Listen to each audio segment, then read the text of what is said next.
It gets like pretty phantasmagorical.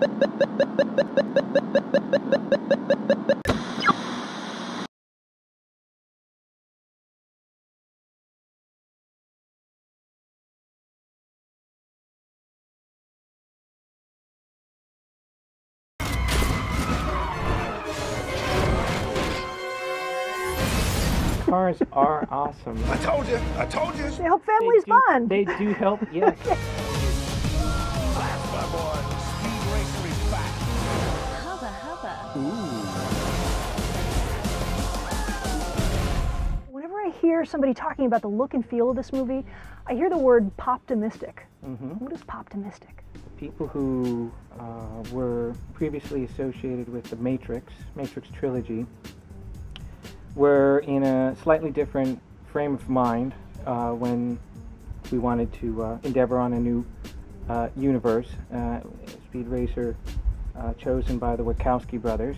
We wanted to really explore, 180 degrees, and so we thought that what we needed to do was to really push into color, whereas the Matrix was very muted and tones that were sort of sublime, and we wanted to really move into pop art to some degree. And Speed Racer being born of anime and Japanese animation, it really was a natural direction. And additionally, really the tone, the brothers were interested in an optimistic, happy future type of movie. So poptimistic became the basic palette for the movie. So sort of pop art and optimism instead of sort of this looming feeling of dread that's expressed in the aesthetic. There's this kind of upbeat, the future looks like candy. Exactly.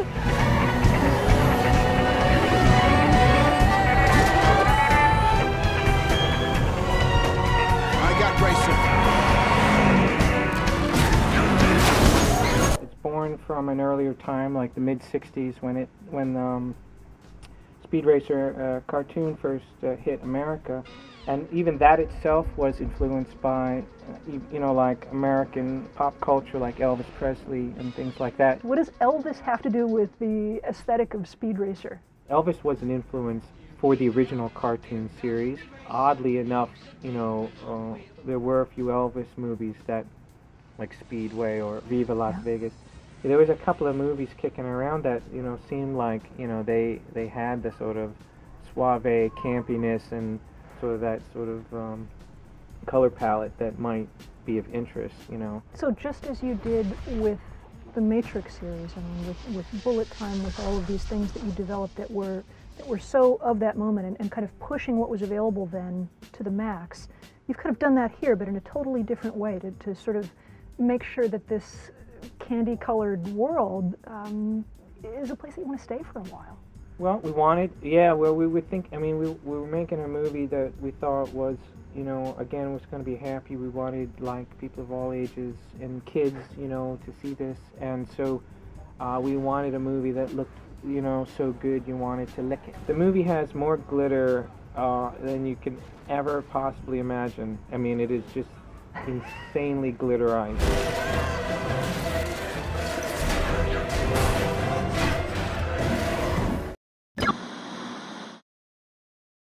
Larry and Andy, the DNA for them was the storyline, was the narrative of how the family, which, their particular,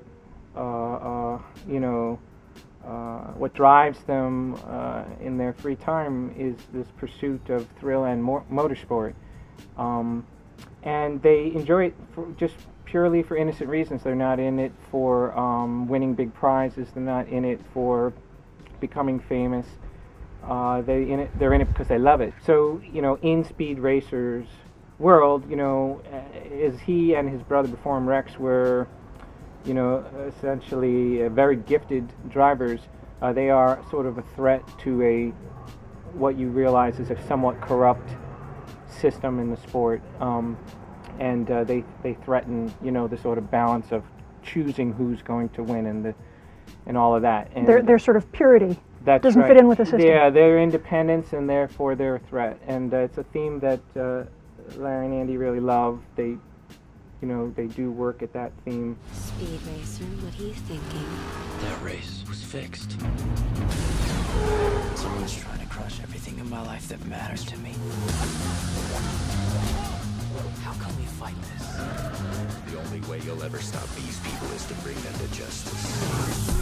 I do think that every age will dig the film because there is some pretty insane visual car stuff going on here, and like young kids can go in and see this movie and they'll probably come out and hopefully they, you know, they're gonna like it and, you know, not be so overstimulated that they can't go to bed for hours on end. I would suspect that might happen, but you will not be bored if you're older because it gets like pretty phantasmagorical at the in certain spots of races.